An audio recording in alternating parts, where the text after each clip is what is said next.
Today we are going to talk about the rules of cosplay. In fact, I have them right here, and this is what I think.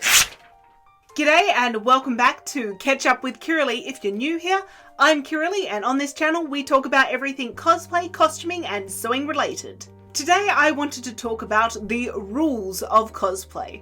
Now, to put it mildly, there is actually none. The only two that I can possibly think of is number 1, have fun, and number 2, be respectful of each other. Basically, have a good time and don't be a jerk. But as we know, it can be a little bit more complicated than purely just have fun and do whatever you like. Cosplay is something that can be molded and shifted and created and in any which form, fashion, way, size, shape, whatever. Because at the end of the day, it is made up literally of 2 words, costume and play, aka play whilst in or with costume. Other than that, nothing else matters. It doesn't matter the colour of your skin, the ethnicity that you are, it doesn't matter your gender or your sexual preference, it doesn't matter your age, your height, your weight, how much skin you want to show or you want to keep hidden. None of that actually matters. Because even if you love a character so much but they are so very, very different to you, whether that be their height or their weight or how much skin they're showing off, you can alter that costume to better suit your preferences or to better suit your overall shape of your body. Everything is able to be changed. It's playing with costume. Remember that.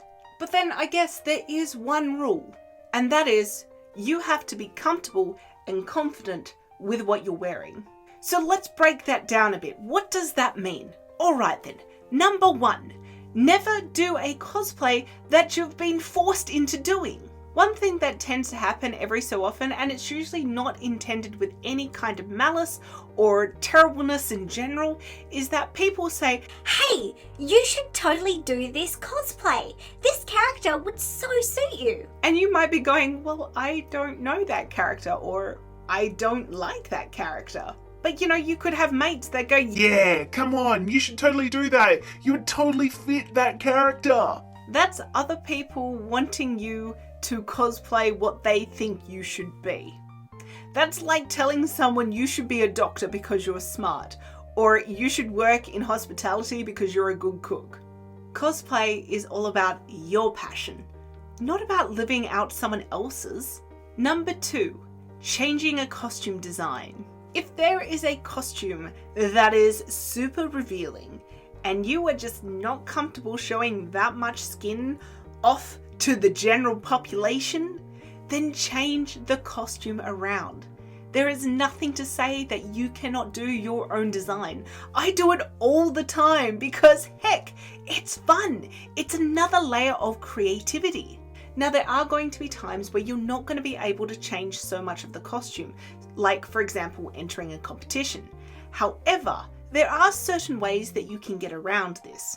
So one technique that I have personally used is I have inserted flesh-coloured skin panels into different costumes. By doing this, I actually also managed to get a very structurally sound costume that wasn't going to expose me in any which way that would make it very uncomfortable for me. In short, don't be afraid to change it up and get creative. And at this point, I'd also like to give a massive shout out to those of you who have religious beliefs that mean that you dress in a more modest fashion. So for example, the ladies who are of a Muslim faith, I have seen some amazing headscarf arrangements for Disney princesses that take my breath away. How you managed to manipulate that fabric, beautiful, genuinely impressed.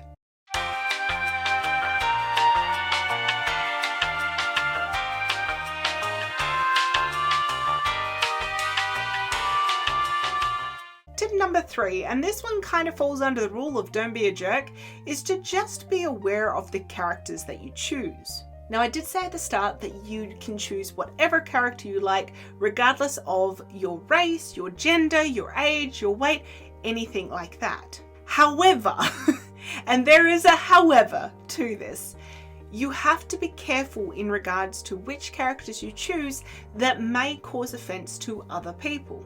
And that's because there are some characters that frankly are just not great, like neo-Nazi characters, you know, from like The Boys. I don't think you should dress up as neo-Nazi characters. Just saying, that's a terrible idea. But let's take it back a step and let's look at an example that is very real to me. My favorite Disney character of all time is Mulan. 100%. Fell in love with the animated movie when it came out and I was like, yes! Fight for China! Yeah! Use the sword! Ooh! I loved it. And the character of Mulan is awesome. She's so badass and kick-ass and I love her. However, would I ever cosplay her? No.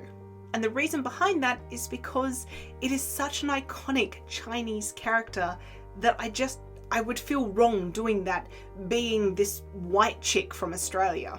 Now, I will also say that this is only my personal belief. I have seen some amazing cosplays of Mulan. Some of them have been of Asian descent, and some of them have been white, and some of them have been black. And all of them have been awesome. I just personally would feel uncomfortable doing it. But the thing is that I know that I will also do anime characters. I've done lots of anime characters, and that could be seen as being purely Japanese based. I guess for me, it comes down to whether or not there is a tradition associated with that particular character. So I know that Mulan is like the legend of Mulan, and that is ingrained within Chinese culture. Does that make sense? For me, it makes sense. You have to draw your own boundaries, your own lines, what you're comfortable with, and if you think that other people would be offended by your choices. If you're not sure, ask the question.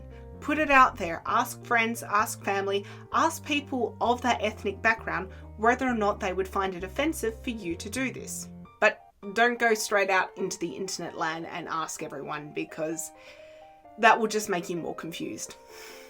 And tip number 4, if you are a young cosplayer or an underage cosplayer, please always seek assistance and guidance from your parents.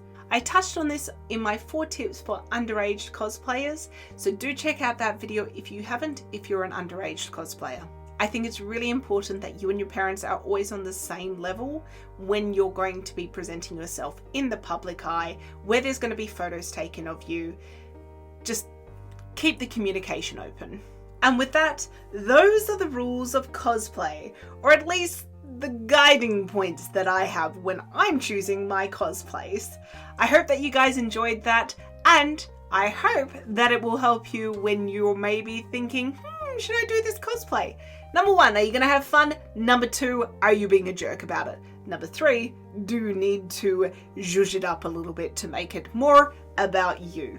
As always, thank you so much for watching. In the comments below, tell us what your next cosplay plan is going to be, and tell us if you're going to be zhuzhing it up at all. Alright guys, thanks so much. See you later. Bye!